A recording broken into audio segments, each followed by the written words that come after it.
Me being an astrologer is not my first business. This is actually my third. So in college, I ran a skincare business, and I talk about it sometimes. Some of y'all even be like, "Oh my God, Grace, TBG," and I'll be like, "Huh? Like, how did you find me on here?"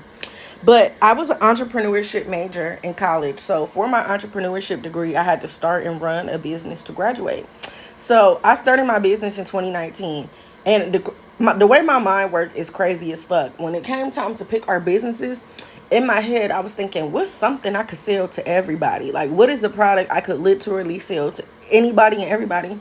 And I came up with soap because everybody got to wash their ass. So I started selling soap in November 2019.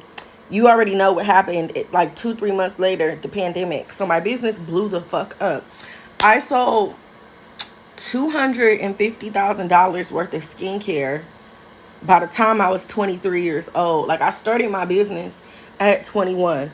By the time I turned 22, oh, I was up. I wasn't up though. My business was up. But I had my first $10,000 month in March of 2020. Yeah, March of 2020.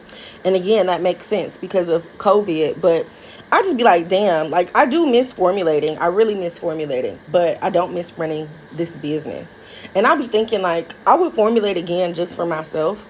Or maybe I would formulate to sell my formulas to other people, because my skincare products, like the stuff that I make, like, I was at my prime. I was making upwards of 30 products: skin stuff, serums, coochie washes, like anything that you could go buy at the store, like a shower gel, a face wash, a cleanser, any of that. I could literally make that. Like, I was literally formulating. Like, I wasn't a cosmetic chemist or anything like that, but I was doing the shit that they were doing.